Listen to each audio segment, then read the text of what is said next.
A mensagem de hoje, eu vou precisar de 10 voluntários. Eu preciso de 10 pessoas aqui da nave da igreja que vêm aqui para frente.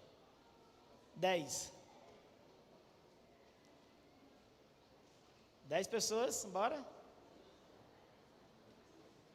Quem é a primeira que vai levantar aqui? Eu preciso de 10 aqui da nave. 10? Nenhum até agora? Ó, meu irmão, preciso de 10. Aqui na frente. Já temos 2, eu preciso de mais 8. Preciso de 10. Até aqui eu tenho 3 só. Preciso de mais 7. Por favor, podem ficar aqui atrás, agradeço. Gente, eu preciso de mais 7. Tenho 5, ainda preciso de mais 5. 6 agora. Não, pode ser homem e mulher, qualquer idade. Não tem aqui nenhum problema com isso, não. Eu tenho aqui até agora... Opa, mais uma aqui. Eu tenho 1, 2, 3, 4, 5, 6, 7, 8, é isso? 4, 8. Eu preciso de mais 2 pelo menos. Mais 2 pessoas. Hã? Vem aí, irmã. Pronto, chegou mais 2 aqui agora. Temos 10. Eu já vi que vai ser mais difícil do que eu pensava. Vocês vão ver como é que vai ser. Hoje vai ser um pouco diferente o sermão. Tenho 10. Bem, eu vou complicar um pouco a vida, porque eu vi que está mais difícil do que eu pensava. Eu preciso que esses 10 agora, eu estou achando pouco, me tragam mais 10. Cada um de vocês me traga mais um. Cada um de vocês me traga mais um. Pode puxar pela mão, estou recrutando. Eu quero 20 aqui na frente. Qualquer idade, tá, gente? Eu quero 20 aqui na frente agora. Cada um traz um.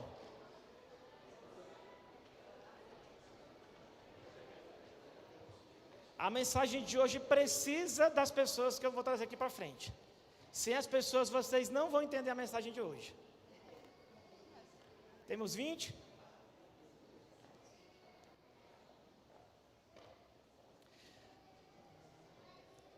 Ótimo.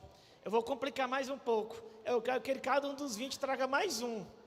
Eu preciso de 40 aqui na frente. Volta lá e pega mais um. Vocês vão ver que tem tudo a ver com a mensagem de hoje. Não se preocupem. Eu preciso mais um. Eu quero 40 agora aqui na frente.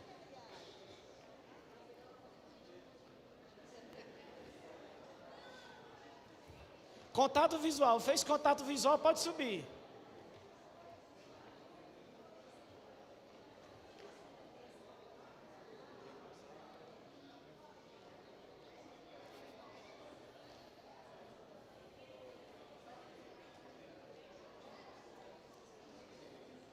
Daqui a pouco eu vou ficar ali sentado e vocês aqui na frente.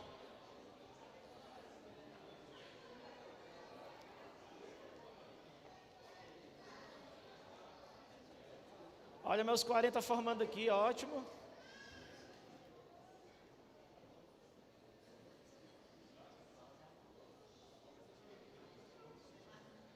Temos 40? Não vou contar não, mas eu vou confiar. Para fechar, irmãos, agora só mais 2. Só 2. Eu só quero mais 2 pessoas. 2. Eu não preciso de mais 10 não, só mais 2. Quem pode vir? Temos mais um aqui. Só mais um agora. Só mais um. Irmã, obrigado, irmã. Agora eu vou ficar aqui e eu quero que vocês fiquem perto de mim. O mais perto que der, fazendo uma meia lua. Eu não quero que vocês fiquem entre mim e a igreja. Fiquem perto de mim. Antes que alguém fique chocado com o que vai acontecer agora, irmãos, faz parte da mensagem. E é o seguinte, vocês vão me xingar de soldadinho, de cabeça chata e de retirante. Vocês vão gritar comigo isso, vocês vão gritar, tá? Vocês vão gritar me chamando de cabeça chata, pode misturar as vozes, não tem que fazer coral não. Cabeça chata, retirante e soldadinho. Vamos lá, porque isso ofende um cearense. Vamos lá. Eu sou cearense, tá? Para quem não sabe, então por isso que é o cabeça chata e retirante. Tá? Então, 1, 2, 3, vai!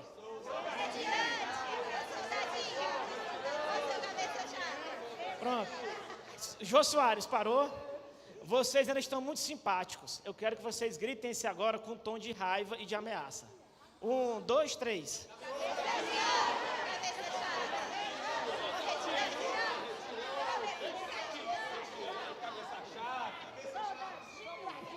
Obrigado, irmãos. Podem sentar.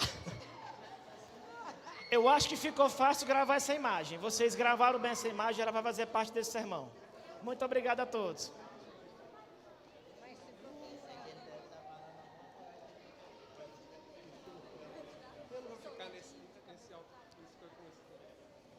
Não precisa não.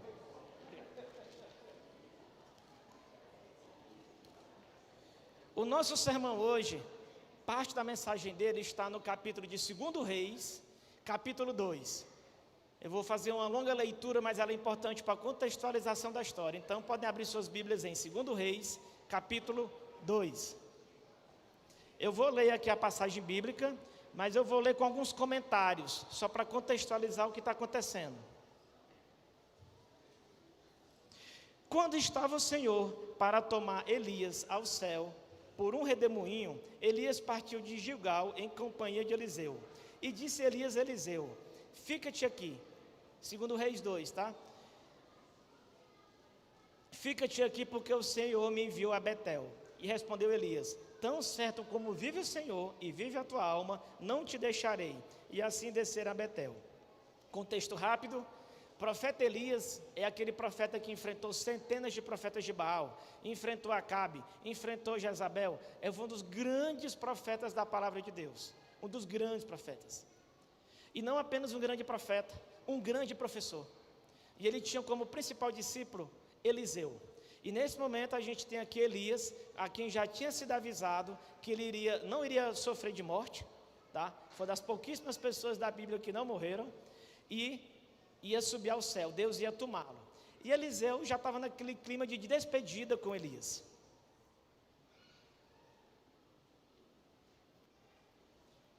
Então os discípulos do profeta que estavam em Betel saíram ao encontro de Eliseu e lhe disseram: sabes que o Senhor hoje tomará o teu senhor, elevando-se sobre a sua cabeça? Respondeu: também eu sei, calai-vos. Eu já sei que Elias vai subir. Você não tem que estar me falando isso. Eu sei que hoje é um dia diferente, é um dia especial. Disse Elias a Eliseu: fica-te aqui porque o Senhor me enviou a Jericó. Porém Eliseu disse: tão certo como vive o Senhor e vive a tua alma, não te deixarei. E assim fora a Jericó. Então os discípulos dos profetas que estavam em Jericó se chegaram a Eliseu e lhe disseram: sabes que o Senhor hoje tomará o teu senhor, elevando-o sobre a tua cabeça? Respondeu ele: também o sei, calai-vos. Tanto a turma de Betel quanto a turma lá de Jericó estava lembrando: olha Eliseu, é hoje que Elias sobe. Eu já sei, calai-vos. Não era momento para estar conversinha, para onde é que Eliseu, será que ele vai, será que ele não vai, não. Era um momento de reflexão entre um discípulo e um mestre, e um momento até de despedida. Disse-lhe, pois, Elias: fica-te aqui porque o Senhor me enviou ao Jordão. Mas Eliseu respondeu: tão certo como vive o Senhor e vive a tua alma, não te deixarei. E assim ambos foram juntos. Olha que interessante, irmãos, essa passagem. Pela terceira vez seguida, Elias fala: Eliseu, fica. E Eliseu responde o quê? Eu te acompanharei.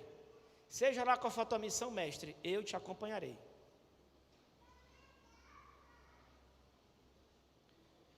E assim ambos foram juntos. Foram 50 homens dos discípulos dos profetas e pararam a certa distância deles. Eles todos pararam junto ao rio Jordão. Então Elias tomou seu manto, enrolou e feriu as águas. As águas dividiram para os dois lados e tanto Elias quanto Eliseu passaram em seco. Primeiro milagre aqui do dia.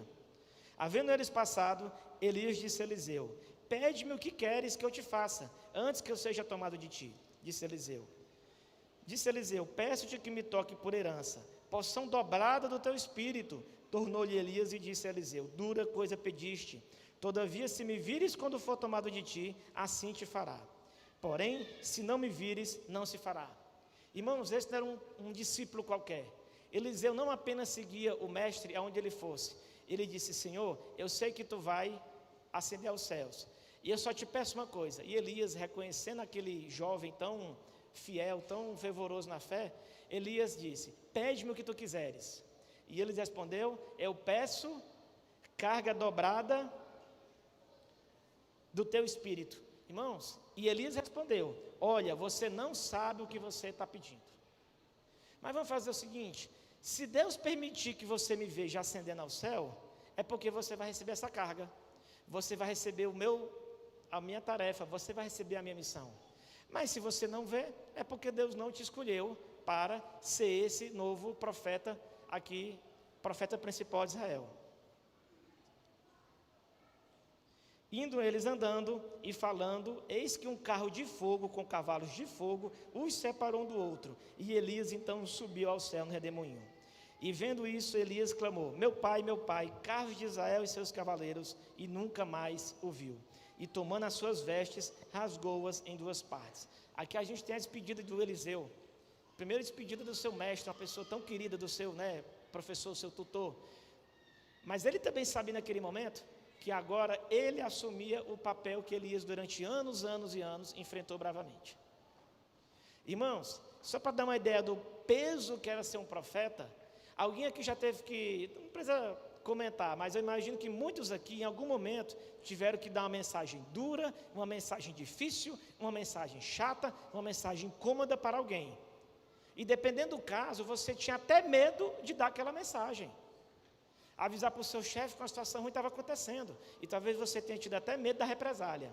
Mas o fato é que Eliseu sabia que a função que ele pedia, que ele estava se candidatando, era para ser o profeta. Aquele que ia chegar para o povo e apontar seus pecados. Aquele que ia chegar para o rei e dizer que caminho tem que seguir. E esse era o peso que Eliseu estava carregando. E nunca mais o viu. Então levantou o manto que Elias lhe deixou cair, e voltando-se, pôs à borda do Jordão. Tomou o manto que eles deixaram cair, feriu as águas e disse: onde está o Senhor, Deus de Elias? Quando feriu ele as águas, e as águas se abriram, e Eliseu passou. Notem, temos um milagre acontecendo. Eliseu já... Veja como foi imediato esse poder que foi passado para ele. Não é o poder de X-Men, de Super-Homem e Batman, não. Estamos falando do poder divino que Deus concedeu a ele esse tipo de poder. E ele, assim como Elias tinha feito na ida de Betel para Jericó, agora, no caminho inverso, Eliseu fazia o mesmo milagre, claro que mediante Deus, e abriu o rio Jordão. O que já era mais uma segunda confirmação que Eliseu agora assumiu o papel de quem? De Elias. A primeira confirmação, ele viu Elias subindo. A segunda confirmação, ele conseguiu com o manto abrir o rio Jordão. Mais uma confirmação que Eliseu era o profeta escolhido.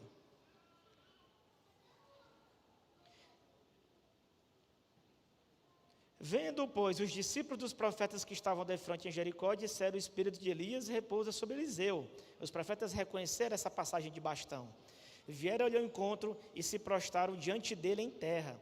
E lhe disseram: eis que entre os teus servos tem 50 homens valentes. Ora, deixa-os ir em procura do teu senhor. Pode ser que o Espírito do Senhor o tenha levado e lançado em algum dos montes. Porém ele respondeu: não os envieis. Mas eles apertaram com ele até que, constrangido, lhes disse: tá bom, pode ir lá, vê se você acha o corpo aí, se você acha o Elias largado em algum canto.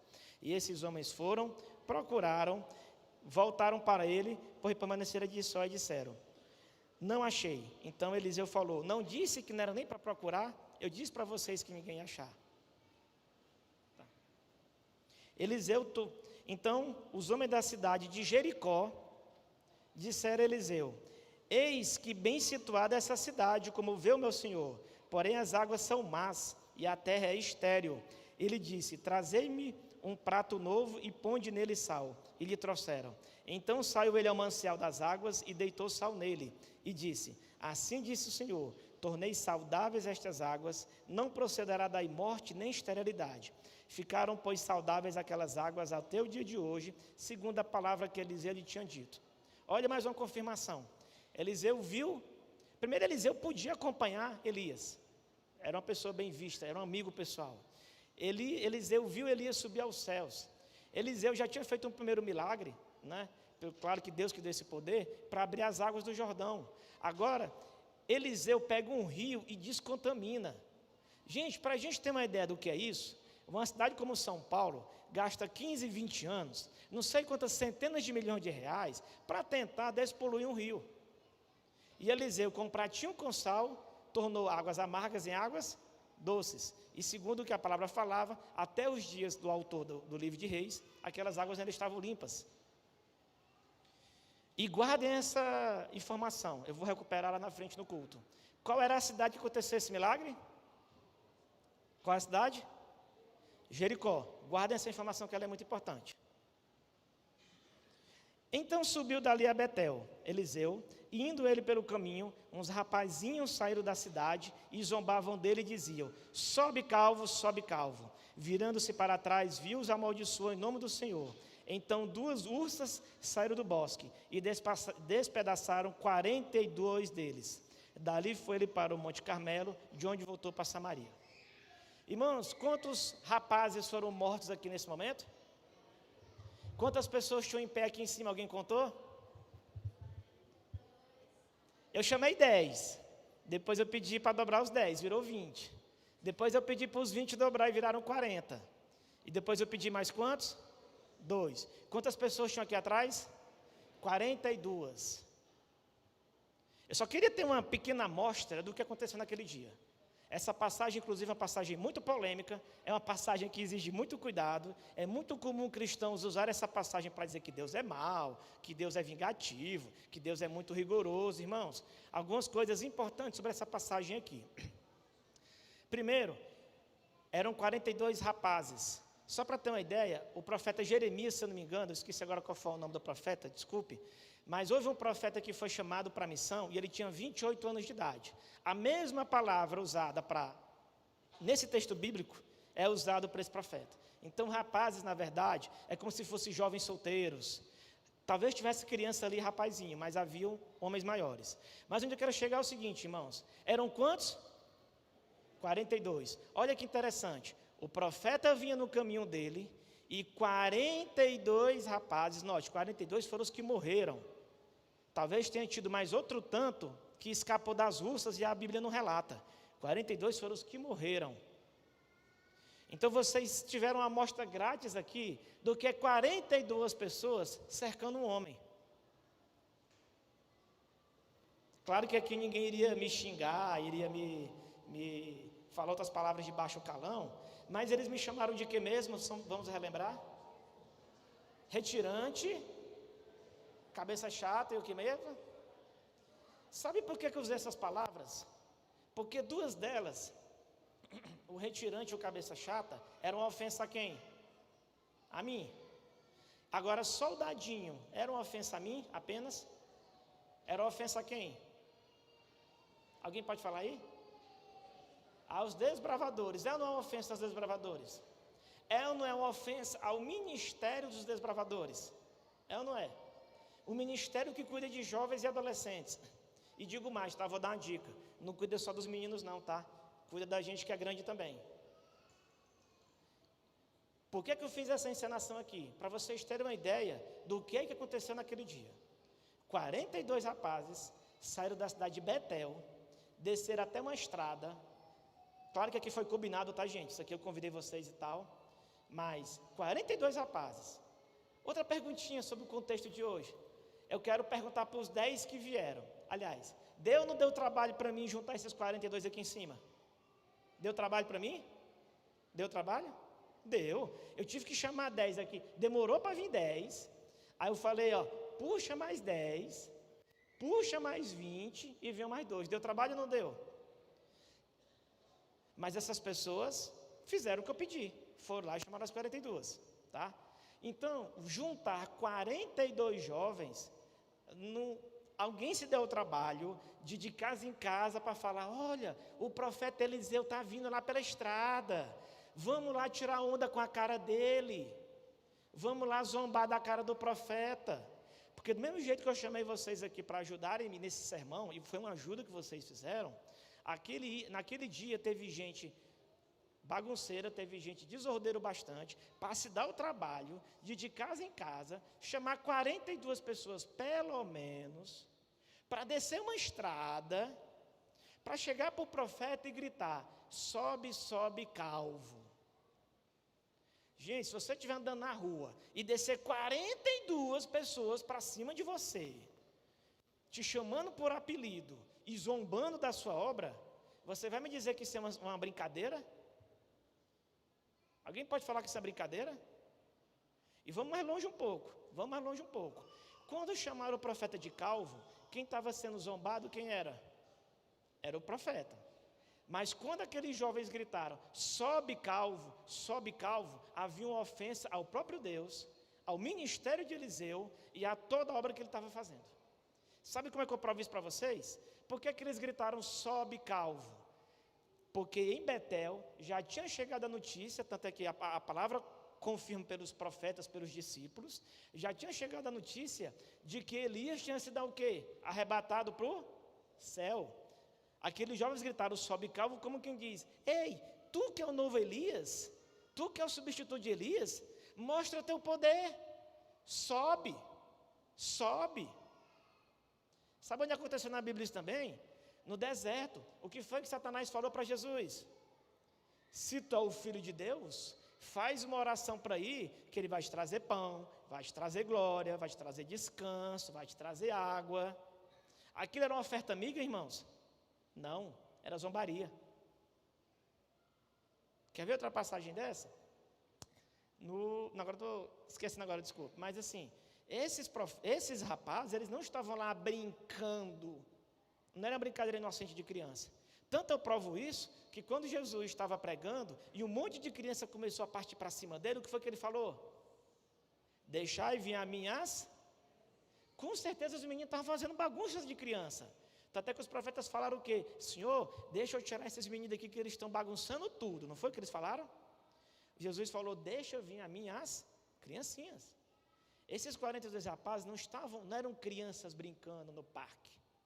Eles se deram o trabalho de sair de Betel, juntar uma turma, juntar uma gangue, um arrastão. A palavra arrastão, por incrível que pareça, é a palavra mais correta para usar aqui. Fizeram um arrastão em cima do profeta Eliseu. Tá? E a zombaria era contra o profeta ao chamar ele de calvo e contra o próprio Deus, quando começaram a gritar, sobe calvo. Aí eu vou pegar agora, por que eu li aquele texto tão longo? O Eliseu estava ou não estava confirmado como um profeta do Senhor? Estava ou não estava? Estava confirmadíssimo como profeta do Senhor. Aqueles, irmãos, eram tempos de crise. Israel estava enfrentando uma crise espiritual tremenda. A gente tem que lembrar que Elias, há poucos anos, há pouco tempo, tinha enfrentado a Acabe e a Jezebel. A nação estava em perigo espiritual tremendo. Corrupção, tudo que era coisa errada. E aquele profeta, a função dele, não é só prever o futuro, não. Eu sempre falo isso, irmãos. O que o profeta menos faz é prever o futuro. O que o profeta mais faz é falar do presente. Então, quando aqueles jovens zombaram, sobe Eliseu, eles estavam zombando do seu ministério, de Deus e da sua obra e do produto dessa obra que é a salvação. Mas o sermão hoje não é sobre eles. Falei isso aqui, tudo não é sobre eles. Isso aqui dá um sermão inteiro. Essa é a introdução para perguntar o seguinte, agora vem a chibatada. A pergunta que eu quero que a igreja me responda é, onde estavam os pais desses rapazes? Essa é a pergunta. Eu quero ouvir sugestões. Onde estavam os pais, irmãos, tios, primos, vizinhos desses rapazes, que se deram o trabalho de juntar 40 e descer lá para a estrada para zombar do profeta? Alguém pode me dar uma dica do que eles estavam fazendo naquela hora? Alguém falou trabalhando, provavelmente, o que mais? Alguém pode falar? Dormindo, cochilando. Os caras trabalham, tem que dar um descanso também. Justo? O que mais? Alguém, o quê? Comendo. Alguém isso? Orando. Muito importante. Talvez orando pelos filhos. Sim, talvez orando pelos filhos, sim. Talvez pudessem estar na sinagoga cantando. Junto, talvez pode ter sido alguns pais ali, pode ter morrido. Naquela época o pessoal tinha filho novo, né? Um cara com 30 anos já podia ser avô, né? Hoje em dia também, mas naquela época era mais comum. Podia ter alguns com eles já juntos, bem lembrado. O que mais, irmãos, eles podiam estar fazendo? Trabalhando, dormindo, comendo, talvez até com eles juntos. Consertando uma roupa, passeando, visitando um parente. Se fosse hoje, no ano de 2021, onde é que esses pais podiam estar? Na internet, fazendo a pesquisa, o que mais? No shopping, No Zap, na televisão, na Netflix. Vocês já entenderam? Na academia. Note, irmãos, eu não falei, tirando um caso aqui que a irmã citou, que poderia ser zombando junto, tem algum problema em você estar na academia? Não.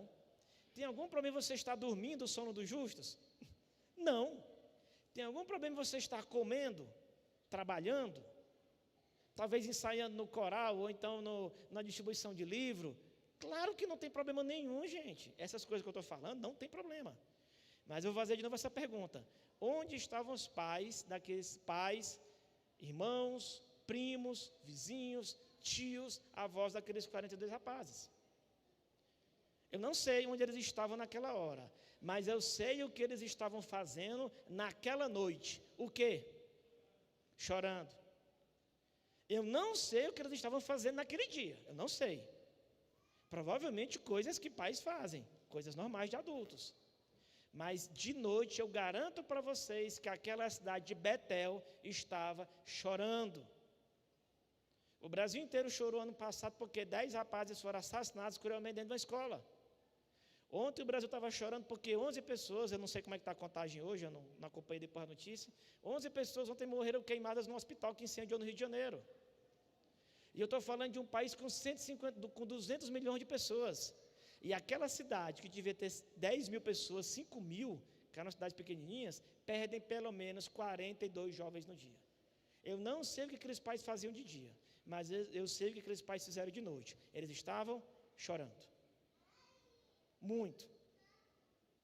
Eles não estavam com os seus filhos.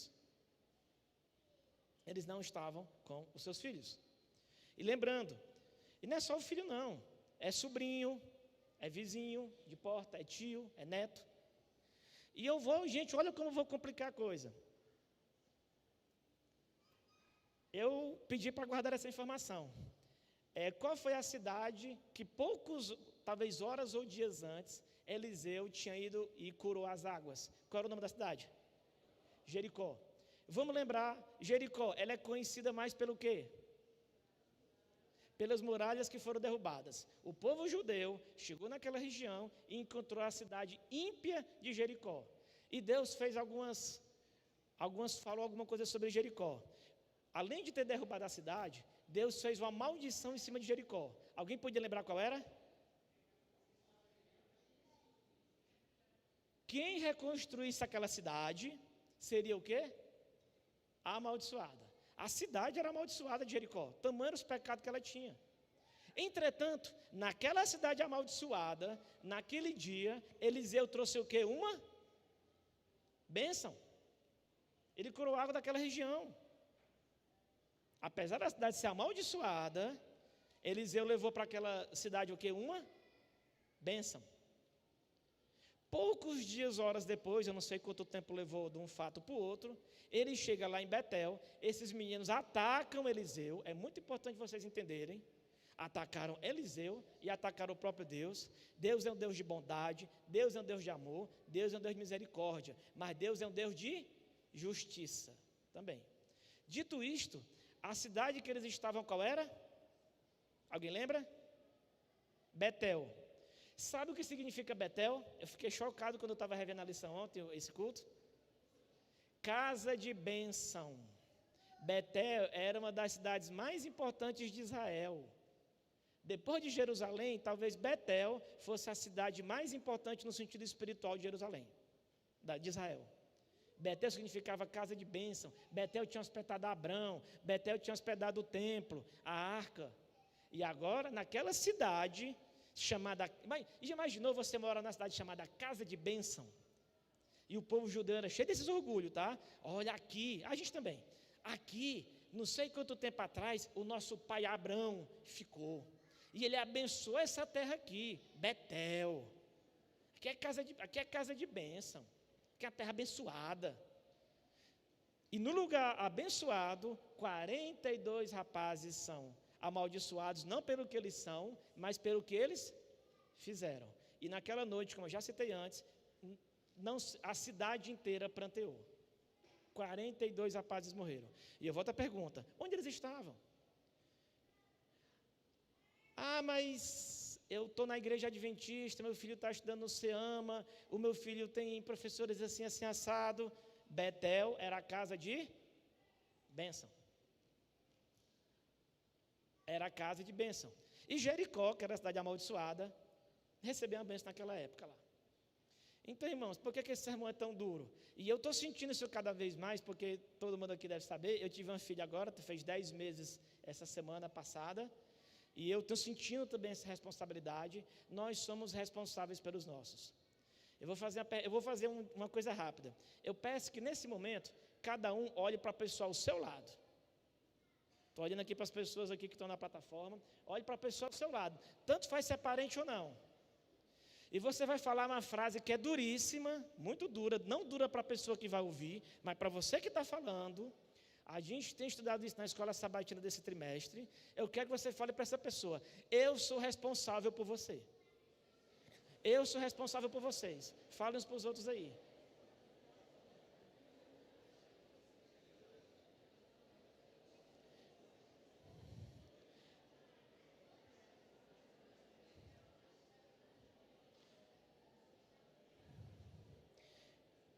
Eu quero que vocês olhem para o meu clube de desbravadores e digam: nós somos responsáveis pelos nossos desbravadores.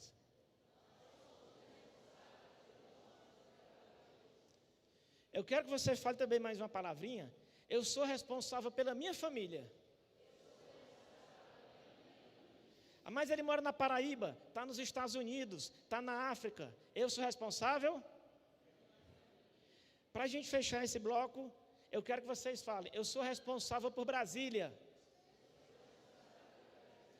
Eu sou responsável pelo meu colega chato.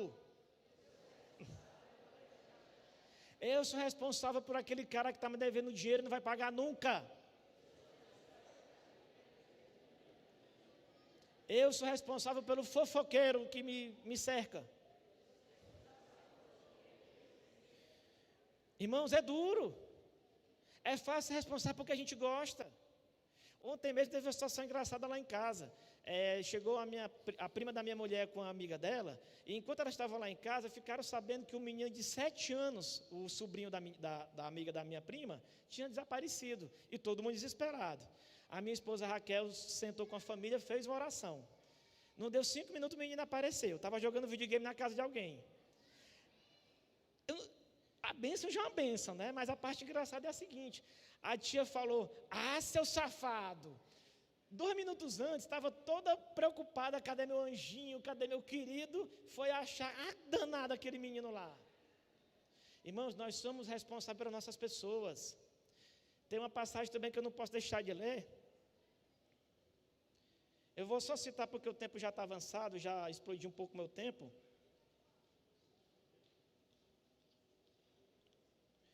1 Samuel 27, eu vou ler. Aqui tem uma frase que fala: oração de Ana. Por este menino sacerdote orava eu, e o Senhor atendeu a minha petição que lhe tinha feito. Eu garanto para você, voltando para a família agora, que o seu filho é uma bênção que você pediu e você recebeu. A oração de Ana, e ela disse: foi Deus quem me deu. Outra passagem que eu vou só falar rapidamente, está em Mateus. Ela fala o seguinte: eis que eu virei como um ladrão. E naquele tempo as pessoas faziam o quê? Gente, no tempo do fim, tudo quanto é desgraça que a Bíblia prega acontecendo, e as pessoas estavam fazendo o quê? Se davam em casamento, bebiam, dormiam, se divertiam, tocavam suas vidas. E estavam perdendo quem? Suas famílias. Por que eu estou comentando tanto isso, irmãos? Porque mais do que nunca, os nossos jovens estão precisando de atenção. E eu vou bater forte nessa tecla para ir para o encerramento. Cuidem bem de seus filhos. Eu não sei o que vocês estão fazendo todos os dias, mas eu não quero estar chorando de noite. Eu não quero perder sono porque eu não sei onde é que meu filho está. Eu ajudei, hoje eu não estou conseguindo porque eu estou com os bravadores, isso consome muito tempo, mas durante alguns anos eu ajudei uma ONG de recuperação de preso drogado. Escutei dezenas de depoimentos de familiares e depoimentos de pessoas presas ou envolvidas com narcóticos, alcoolismo, essa coisa toda. Sabe o que é que todo pai desses meninos falam? Mas é um menino muito bom, Eu não sei o que foi que houve. Não sei o que foi que houve. Aí começou a se envolver com os meninos que não prestam, mas ele presta. Ele é bom. Eu não sei o que foi que houve. Um dia desse, ela era meu neném, que eu estava trocando a fralda, e agora está numa boca de fumo, tenho que mandar alguém lá buscar. Um dia desse era aquela criança simpática, agora ela é a encrenqueira da escola. Deixando bem claro que eu não estou culpando o pai de ninguém por nada. As pessoas também têm seus caminhos. Cristo, que é o nosso maior pai, Deus, que é o nosso pai, nosso maior pai, nem por isso deixa de ter filho corrupto. Mas eu garanto uma coisa para vocês: a maioria dos pais, sabe por que a maioria dos pais são pegos de surpresa quando acontece alguma coisa com seus filhos? Porque não estavam prestando atenção. Não estavam prestando atenção. Quero deixar bem claro que eu não estou pensando em ninguém especificamente não, tá? Para evitar alguma coisa do tipo. Mas às vezes o pai está deixando de levar um filho para uma atividade interessante para ele, porque ele acha que outra atividade é o quê? Mais interessante. Irmãos, o maior tesouro que vocês têm está na casa de vocês. E não é só filho não, é sua esposa, seu marido também. Adão perdeu quem? Onde é que Eva estava? Aliás, o que Eva fez eu sei, ela comeu do fruto. A pergunta que eu faço também, onde é que estava Adão? Eu garanto para vocês que ele não estava pecando. O primeiro pecado foi dela, então ele não estava pecando, ele estava fazendo outra coisa. Ele estava no Éden, então ele devia estar louvando a Deus, compondo um hino, conhecendo a natureza, ele estava fazendo alguma coisa bem legal. Eu só não vou falar que ele estava no coral, porque ele estava sozinho com ela, né? Mas ele podia estar no coral, ele podia estar limpando a natureza, estava gerenciando o jardim. Eu garanto para vocês, no momento que Eva caiu, Adão estava fazendo a obra de Deus. Mas a maior obra de todas que Deus deu para você não é trabalho missionário, não é a ADRA, não é recepção, não é pregar aqui na frente como eu estou. A maior missão que Deus deu para vocês foi: cuide das pessoas da sua vida. Essa é a grande missão da sua vida. Grande missão da sua vida. E levar para a salvação. Então, irmãos, essa é a mensagem de hoje. Tá? Fico contente de poder ter tido essa oportunidade. Irmãos, eu trabalho, como eu falei, trabalho com adolescentes. Graças a Deus aqui eu não tenho tido problema com os nossos meninos. Parabéns aos pais dos desbravadores e outros pais também que não estão no clube, mas estão cuidando bem deles em outras atividades. Mas, irmãos, essa mensagem é dura e é séria. Os pais daqueles 42 rapazes não sei onde que eles estavam fazendo naquele dia, mas eu sei o que eles fizeram naquela noite. Eles choraram e choraram e choraram. E essa é a mensagem que eu deixo aqui para a igreja hoje.